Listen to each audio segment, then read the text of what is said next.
Welcome to the Slab Lab. I am with Hunter Brown. We on a mission now. We serving roadblocks, taking no shots, see the vision now. This from the ground up, put the rounds up, now we in and out. Like Marshawn said, I'm trying to get mine more than I got, though. Let's go. Give him 12, a dozen strikeouts for Hunter Brown. I'm trying to take souls, man. That's what you want. Wise man once said, you put diesel in, what do you get out? Yeah. You get diesel out. Kicking racks.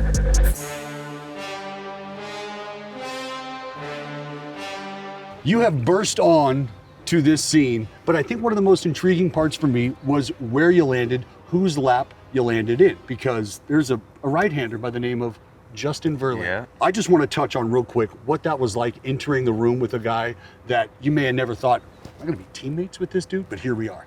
Yeah, I mean, growing up outside Detroit, obviously was a huge fan, him, Scherzer, all these guys. But I don't know, I think about like the transition of when I first met him, where I didn't want to look at him, to where, I'm sitting there next to him on the plane, chopping it up about pitching. So he was a mentor to me. Sure. Took me under his wing and, on the field, off the field, a bunch of stuff. So, like you said, I can't believe I became teammates with him. I used to go to the park and just be excited to watch him pitch. And now here you are lining up next to him. That's right. Possible catch partners. What was the first thing that once that wall came down, what was the first thing that you really sort of dove into with him? Or what was one of the first questions that you asked him?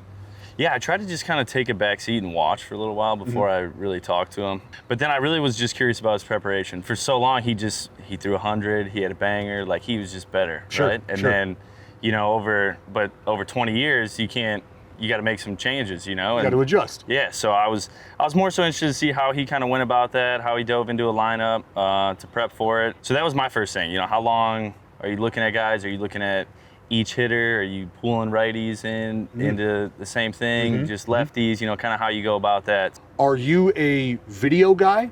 Are you somebody who shies away from video and says, I've got the Rolodex, I've got the information from our analytic team? I always start with what do I do well? Yep. That's where I first go. And then, kind of match it up to a guy's weakness. So, ideally for me, if I look at a guy and I consider him a book lefty or a book righty for me, that's best case scenario. Sure. There's not. Check, move on. Exactly. So it's not, obviously so many different players and great players across the league. You're playing against the best guys in the world. So it's not always like that. But, the Astros are great with the analytics and stuff. We Sure. had my guy Holden in there. That's our pitching guy. I like going with what they bring to the table and then kind of go look at it as well as myself, kind of, maybe not check their boxes, but I want to see it for myself too. It gives me the confidence to really dive into that, No doubt. versus just like you take it and then you go out there and you're like, oh, I thought Forrest and Wade of this guy were great, and then he hits a homer and you're like, man, Forrest and Wade were awesome, and they weren't. But maybe not 2-0, something Sure. like that. You got to see for yourself. So that was kind of something that's changed over the last couple of years for me, but. Yeah, man, I like to watch. I like to watch guys swing. So you're a swing reader. Yeah, trying to. So when did that develop, or has this been something that has just started to recently develop for you at the big league level? It was pretty much Breggy and JV as well as Lance last year. Ah. I had some successes early and then obviously some struggles too, and I'd walk off the mound sometimes and be like, how did that just happen? That guy just absolutely he was ready for that. How was he so ready for that? Well, the progression has been real. I mean, you go back a few years, right? We got an ERA north of 5. Yeah. The next year you come back, it's a sub 4. It's under 4. I mean, like a 3.9, whatever. And I mean, this year you are undressing opponents to the tune of a sub 2 ERA. So the progression has been ever present, ever steady. So was there a moment? Was there a conversation? You're like, boys, I need some help here. What are we looking at? Brady, what are you doing? How are you setting up in the box? Like, how did we get there? I had just an awful start against Kansas City. Okay. But I felt like my stuff was fine. It was no different than the year prior, if I were to ask myself. And then, so I first started around the clubhouse. I'm like, all right, guys. Help. Am I tipping? I got it. Am I going like this and this? I have to be, right? They just know what's coming. Yeah, so, I just walked around. I talked to, Pena, Breggy, Tuve, Jordan, tried to get righties and lefties, see what they thought. And basically the feedback I got from every right-handed hitter was like, Hunt, you just go away. It's so easy. We just sit out there. I don't have to worry about anything coming into me. You don't throw any changeups to righties. You don't have this. So it's Didn't. yeah, exactly at the time. That's right. So it's like cutty 4, cutter, and then curveball. And they're like, man, we could just dive out, and then your window becomes this small. So narrow. Yeah, So you narrow. either dot it or it's hard contact. So what was that feeling when you started to realize, like, oh my God, like they have just completely eliminated potentially the most important part of the strike zone, which is the inner part? Yeah. So I just, I mean, I remember it. I was going around, and I finally got to Tuve. I said, hey, Tuve, how would you hit off me? Oh, Bobby, easy. Fastball's away. Look hard away. And I'm like, God, is that man, he didn't even think about it. Is that You know, easy? and obviously it's Jose Altuve. Sure. The guy's got 2,300 hits. And Yeah. He's an MVP. He and can obviously- pump it. Exactly. He can pump it. But when he didn't even blink, and I'm like, man, I'm throwing 96. You know, I think I got good stuff. Pretty tasty. Yeah, it's just not even a question. So that was when I was like, all right, what can I do? So I talked to Breggy, and he was like, man, it doesn't even have to be good. You gotta throw something that can get in on some righties. And I was getting crushed by righties. You know, I was doing fine against lefties. I had the curveball, Sure, you got the banger. changeup. Yep. So that was, and it was average, but you know, big league average is pretty good at times. So Pretty good, brother. Pretty good. I'll let you say average. Yeah, I that's think right. otherwise, but that's fine. I went into the bullpen that next day, told the pitching coaches, I said, you know, I'm gonna start throwing sinkers. They were like, oh, really? So I threw all sinkers. Exactly. And I'm like, hey guys, I got nothing to lose. I'm sitting at a 9 right now. I just got pumped in the first inning. You know, Yeah. Bullpen guys are not a fan of me right Everybody now. hates Yeah. me. So yeah, I just went to that pen. I threw all 2s that day. Did like 12, walked off the mound. I'm like, all right, here we go. I went in there, wanted to just throw it arm side. Sure. Because that's all I needed to do with it. You know, I'm not trying to front door lefties at this time. Like, Right. I just wanted to be able to use it to righties. So Cut went it in in there. half and go arm side. Yeah, and it felt natural. I mean, I used to throw it in college, and then once I got drafted, you know, they wanted me to be the ride 4. Yeah. So, you know, that was banged almost instantly when I got drafted. So That's cute, but we're gonna stick with this guy here. I want you to grab these rails and we're gonna let this thing rip. No doubt. So I went back to the roots and I said, all right, there it is. And then that next game, I didn't throw too well, but it was against Seattle. Julio Rodriguez was up, and I was like, all right, Pretty here good we player. go. Let's see if he's. That's gonna be feedback. Yeah, it's good feedback. You know, the guy's a really good player. So I'm like, all right, and then I punched him 3-2 on a 2, and I'm like, all right, Come on. we got something. Come on. And then I just really leaned into it. It started, you know, and then I probably used it a little too much, but I got to like 60% I know. twos or righties. But hey, it was working. So Well, did you feel like you were ever going to get to a point, or you were headed in a direction where, I don't want to say overexposure, because you've had a ridiculous amount of success with it, Yeah. but was there a fear that you could start to go down a path that would lead to potential predictability, kind of like we talked about, where righties are just leaning out over, right? They've eliminated the inner half. Was there ever that fear, or were you like, buddy, this thing is working, we're going to ride this pony? yeah, it was. I was riding with it. Yeah. Yeah, I was just kind of waiting almost until I saw some guys that are waiting to see if guys would come up and just try and super cheat to it and get Sure. to it. And you know, sometimes that happens, obviously, but you know, most of the time, knock on wood, it's maybe a foul ball. They hit it 500 feet. I'm like, all right, that's fine. It's all you good. know? Hey, if you can get to that, maybe my slider's open now, something like that. So, you know, sometimes you're gonna get got, Sure. which is, but It happens. like Marshawn said, I'm trying to get mine more than I get got, though. Let's you know? go. Let's go. I'm gonna get mine more than I get got though. After talking with hitters, it's like it's so hard to cover 2 types of fastballs, and especially. Brother, you got 3 of them. Well, Stop yeah. it. You got 3 of them. Yeah, try to, no doubt. You know, so they say especially 2s and 4s. You That's know, it. they're different types of swings, and it's so hard to switch back and forth as a hitter. You know, because so I'm just trying to keep them in between all the time. I think this is as good as time as any for us to pop the hood and take a look at the engine. Hunter Brown is just on a mission tonight. He is so good right now. Oh, the Diesel special tonight. We just identified 3 different fastballs. You Yeah. got a changeup that is on its best behavior at this point in time. And the knuckle curveball, very well behaved as well. So let's start with that 4-railer. Let's Yeah. start with the 4-seamer. Got him. Hunter Brown. I try to go off the MLB logo here. Okay. That's Why? what I found. It's just consistency. For sure. You Yeah. know where you're at in space. Every time. You know where you're at in the ball. So I'm a horseshoe in on my 4, Yep. and my fingers are real tight together. Okay. With my ring finger here, I try to get it below this seam. So you're under there. So it's real tucked. I'm like a half thumb tuck kind of pad guy. Okay. And then I'm just trying to get the pads of my fingers to the top of that lace. Sure. And really that's what I'm feeling. It almost looks like a little slanted, but with my arm there. slot. Yeah. That's probably why it's got a little perceived cut. But that's what's comfortable for me. Which is beautiful. Yeah. I mean, come on, we're talking about cut ride. Let's go. The lefties are not big fans. No, they're not. No, they are not. So. And is there like you said, the cue is rip. Yeah. Rip. Oh, rip it. Just rip that thing. I'm trying to throw it 140. Yeah, every Throw time. that thing That's through right. a bitch. Absolutely. My pops just told me he just had me at fingers together ever since I was a kid, and that's just what I stuck with. Okay. So, thanks, Sanker. Dad. Yeah. Shout out, Pops. Happy Father's Day, belated. That's right. Show me the Sanker. Call third strike. Turn. So I'm just real right in the middle. Tucked in.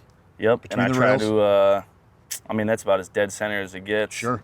I'm actually middle finger pressure, like kind of torqued this way. Okay. So I really try to get all my pressure on that seam like this, and really my pointer fingers along for the ride. When I start to look at it and think about the finger pressure and think about how you're applying the pressure and where this ball is coming out of your hand is, I mean, it almost. I'm trying to cut it almost. Well, so I was just going to Yeah. say, I would want to see you on the edger because what you're Yeah. showing me is, and I don't know, even know, are you conscious of the seam shift? Yeah, Okay. I definitely get some, which is I didn't know that at first. Well, that's, I mean, as soon as you show me the finger grip, that's why Yeah. the light bulb just went off, because obviously if this is the one that's leading the dance here, I know at release what that's going to look like. Right now I can start to see the seam in my head kick, and I can start to see that thing grab and just. So as we go along, you'll notice I pretty much throw everything off my middle finger. Okay. You know, that's probably why I don't have a true slider. A lot of guys throw it off that. That's just something I don't do well. So I leaned into it a little bit more, you know, and I said, all right, well, I can't do that, but This is what I can do. yeah, and I'm naturally kind of a supinated guy, so I just get it out here, and then if I get it right, then it kicks. Then I want it to read cutter. Sure. Absolutely. Well, sure. I mean, because it's almost like, and we'll get to the changeup, but in those two pitches, it's not a separation of velocity per se, but it's the action. If those two pitches are doing two different things coming out of that same tunnel, but yeah, I want no part of that. They want no part of that. The numbers reflect that they have gotten no part of that. Change piece. The 0-2 pitch. And he got him. Shout out Matt Shoemaker, taught me this when I was in college. Shoo, let's Yeah. go. All right. Yep. I was at Wayne State. He's from the area. He was coming up on our winter break. He Yep. needed somebody to throw with. Shot my hand Former up. I Halo. said, I'll be your guy. Dude, let's go. I want to Yep. learn. That's right. So at the time, I was a freshman when I first started, and I was trying to figure out a change up, a split, or anything like that. And you know, Shu had a nasty split. Dirty. Yeah, and he kind of showed me that, and then he was like, "Hey man, if you want to throw it a change up, just throw that other finger up there." And Kill then I've pretty much been that since. So Really? my pinky doesn't really do much. Not Sometimes involved it's at on the all. ball, sometimes it's not. It's just kind of whatever I'm feeling. I yeah.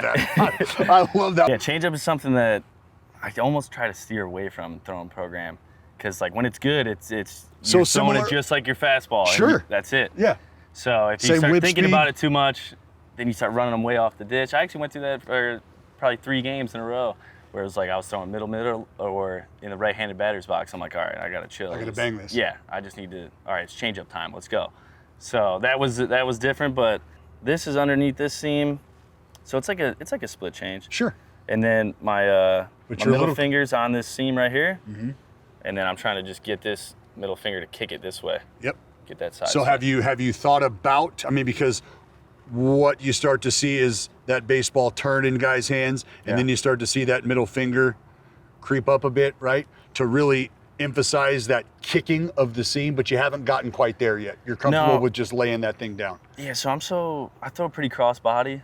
Well, you got a ton of that. Yeah, so just naturally kind of coming that way. If I get it to kick, it's gonna kind of almost start coming in and then fade. Well, yeah, which it's a is complete perfect. boom, boom. Yeah, it's almost like a double bender. Yep. Yeah. And that's what I'm looking for. I don't want that. I don't want the one that looks straight and fades off. I want it.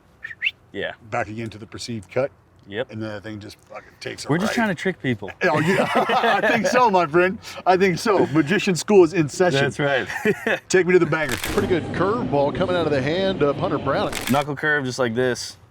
I mean, I get my nail real So you are in that thing. right in between the seam. You are in that thing. Yeah, so nail health is key. Quality. Eat your carrots. Yeah, I try to get it deep, super deep in there. Yeah, damn, you are deep in there. And then I want my middle finger kind of just torqued on the seam as much as I can get it. Look at that thing. And then I'm just getting here and I'm ripping that thing. Rip. And then on the Edgertronic, actually, it comes out and it almost Spit a little. Yeah, it actually my index finger comes off last, which is weird. So I think it would probably, the way it comes out, it would probably have more sweep, but then Sure. it kind of But it kicks and goes redirects. straight. Yeah. And that was just natural. Actually, this is a funny story. So you did those questionnaires, I would imagine. Yep, Yeah, absolutely. sitting there doing them for every team, filling out hundreds of questions. I didn't fill out as many as you did, but yes. So, sometimes people, if you want the job, you gotta maybe Fluff it a little? Yeah. So I was like, I was in college. I wasn't a curveball guy. I said, man, I throw an absolute snapdragon. I just don't throw it right now. So I love that. Yeah. I love that. I figured they could teach me at I made a least. ton of money. I just keep it in the bank. Yeah, for sure. So my buddy in college, Tyler Waldrop, shout out Wally, you're the man. He showed me this probably 4 or 5 days before I left to go show up in Florida after I got drafted. Stop it. Yeah. And then Like a week before. yeah, so we were out at Wayne State's field playing catch, and I'm throwing it like this, and it's doing nothing. And then Wally's like, Hunt, use your brain, man. Get to the front of the ball. Right. I started doing that, and I was like, that's pretty good. Yeah, showed up, threw my bullpen on the backfields, and they're like, hey, man, that's your best pitch. I'm like, all right, now we ride. But, buddy, didn't you see the questionnaire? Yeah, that's I right. Told you it was a banger. I told you I had a banger. Yeah, so that's it, man. Haven't changed it since. That's good. That's where you want to be. If it ain't broke, brother, don't fix it. Then we get to my left, my alleged balls that moved left. I got my slider like this. I've been toying with this thing for 5 years. Really? What is and why the tinker? Is it just because you haven't quite settled in or been pleased with the consistency, trying to nail down consistency? Is it a it's shape just- thing? Yeah, it's firm and it's a little hoppy for me. Okay. So I get, if a guy, specifically righties, right? Like,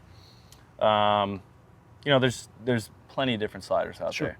But I got to look at, does this guy, is he banging cutters? Because mine's pretty close. So in an ideal world, I get a little bit more depth than I got now. I'll probably sit around 4, 5, 6 hop. Okay. If life was perfect, it would be 5 depth. Okay. That'd be 10 inches. But it's just, I've been doing everything I can. But this is the one that I feel I can command it. It feels comfortable in my hand. It'd be great if I was a 20-inch sweeper guy for my slot, but I probably just will never get there. Right. Which is okay. Well, that's fine. I can command this one, and Yeah. that's what I use. So. And that's the biggest thing is the comfort level, and then being able to confidently command the pitch. And instead of what I always say, because as I was learning my cutter, I was just throwing the pitch. I wasn't pitching with the pitch because I just needed to figure out how to get the damn thing that way and in over there, right? And so once I started to evolve and understand, well, now I can start to pitch with that pitch. I can start that thing off the plate, let him give up it. Exactly. Yep. Has there been a fear of blending at all? Not so much, because I sparingly use my actual cutter to righties. So, and I sparingly use my slider to lefties. Right. So it's at least a different mindset for me. But it is close. My cutter is just on the seam. Like Just on that seam. Little soft baby spike. I'm basically just trying to throw this. I'm also trying to throw this 100. Just let that plus. thing rip. I'm trying to take souls, man. love- That's what you want. Absolutely. What wise man once said, you put diesel in, what do you get out? Yeah. You get diesel out. Isn't that how that goes? That's right. That's That's exactly right. how that goes. Yeah, you ain't lying. No, I am not. I need to ask you about the mindset of when you get to 2 strikes. What is the mentality there? It actually starts with 0-0, Talk to me. Then you start to, okay, I'm in attack mode right off the rip. Right. And then you can't strike anybody out till you got 2 strikes. So then once that 2 strikes come, then they showed me, just with my arsenal, I don't get the crazy chase aside from maybe my curveball, on the But plate. that's growing. Yeah. growing. Yeah, absolutely. So they have you have the buffer zone around the strike zone, which is the About a ball or so. it's the shadow zone they call Shadow it. zone, Yeah, yep. and then you have the chase zone, and then you got a waste zone. So, and you can look on Baseball Savant what guys get in waste zone, chase zone, shadow zone. So for me, it was like I was just giving up so many runs, like on this metric, the run value. Yep. in the chase and waste zone. And I was gaining runs in the shadow and actually in the strike zone. In the zone. So they're like, force feed them. yeah, they're like, man, just Throw strikes. it's obviously it's showing us that it's good. So lean into that a little bit more. I'm like, all right, well, instead of maybe taking out all this real estate with 2 strikes, try to get it just Right around it. Yeah, aim small, miss small, right? Exactly, exactly. Yeah, how about I So- just attack this 17-inch fucking plate right there? That's right. And then, kind of at the beginning of June or so last year, started to see some things turn for me and, really just leaned into that. But like you said, man, I feel like if you get 0-2, 1-2, the same way that hitters do when they blink, they take that breaking ball 0-0 and then they foul one off, they're quickly 0-2. Same as a pitcher, you're 0-2, you blink, you're like, wait a second, now I'm 3-2, I gotta throw a strike. Right. Versus, so you try to stay out of that as much as you can. You want the odds in your favor. If it's competitive around the zone, it's not necessarily exposure, it's competitive. There's something that's serving a purpose here. But if I spin one, as we know in the waste zone, what purpose did that serve for me outside of exposing spin, arm angle, tunnel, lack of tunnel in the moment? Like all I did was expose myself playing around in that waste zone, which I think is what Mr. Newcomb and Mr. Koufax were alluding to, which is Absolutely. I'm quite literally wasting one. And while that might have been a theory back in the day, I think slowly but surely we're starting to understand or at least get comfortable with attacking guys with a little more fervor with 2 strikes. Is that fair to say? Yeah, no doubt. And if you like you talk about, if you do that 10 times over the game, maybe that's an inning that you lost right there. Big time. So Big time. and then that's different from going maybe on your not so good days you get through 5 or you get through 6 versus 4 or something like that. Sure. So What I want to do now is have a little fun with you. okay. There's a pitch that you can adopt, right? This is your pitch, but you're picking this pitch from somebody else, and that means you have to ditch your pitch. So if you want somebody's changeup, great, but you got to ditch yours and you can get their changeup. If it's a slider, if it's a curveball, whatever it is, whose are you taking and why? Ooh. My instinct is to ditch my slider and go with Brian Abreu's slider, which is nasty. I mean, it's firm. It's got true 2 plane. I know that he's got a little bit of a higher slot, but if I could really pick one, and that's my dog, so I got to say him. Sure. I like a rebase from the Brewers, his slider. Oh, that thing's nasty. Got him looking. Ball game over. Yes. He throws it firm. I've seen him at 90 with it. It's, oh, that's a beautiful thing. Well, it's the arm speed and the swing and miss, bud. Oh. Come on. Yeah, that's what I go. Give me either of those two sliders, I'll be all right though. A Brady slider, a rebase slider, Yep. and you're damn near unhittable.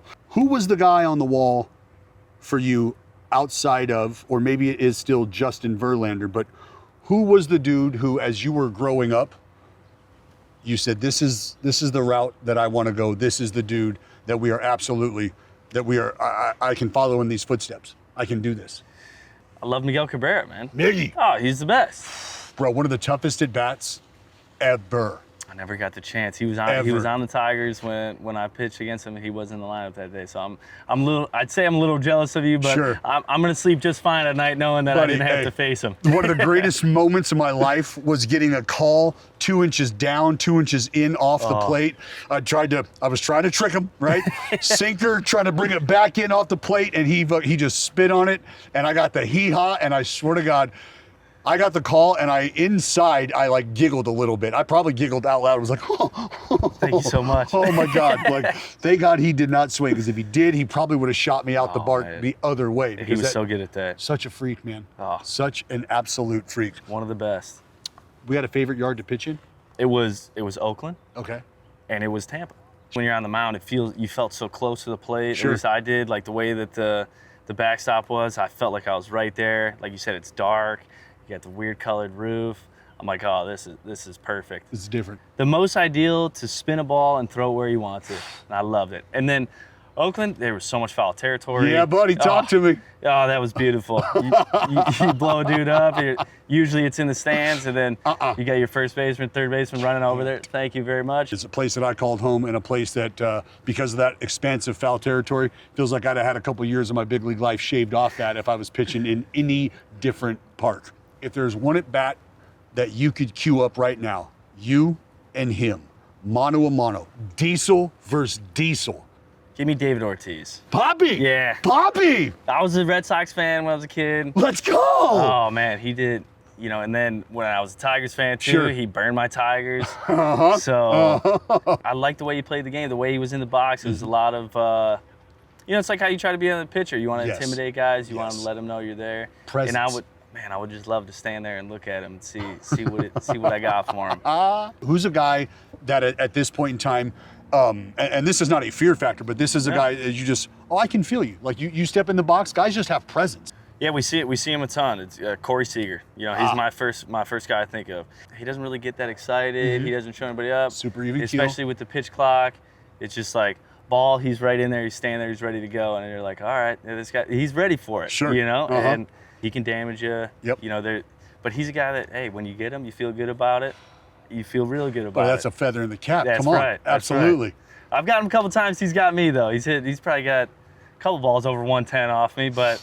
Hey, probably at people, that's the bro. game. Probably Yeah, at that's somebody. right. Let's go. That's Let's right. be real. Let's be real. But yeah, Corey Seager, you can feel in there, man. So, shout out to you. He better not watch this. No, see, he ain't watching this. He's in the lab somewhere else. He's in the hitting lab. That's right. With everything that you have gone through, we talked about the arrival out of Wayne State. You find yourself in the Futures game. I mean, a few short months after that, you're putting a ring on the finger because you're a fucking world champion, man. What is some advice, or what is a key piece of advice that you can give to young boys, young girls who think they want to do this for a living? They want to make this their life. They want to invest in what the game has to offer, and they know that it's going to be work. But what is the best advice you could offer to those folks who want to put the spikes on just like you? They want to wear a Hunter Brown jersey, my friend. Yeah. Oh man, that's awesome. First of all, think about it like that, no doubt. You know, I just remember when I was a little young buck out there. You know, man, I just couldn't get enough baseball. I wanted to play every position. You know, I played in the fall. I'd go, for me in Michigan in the winter, get in the cages, do whatever I got to do.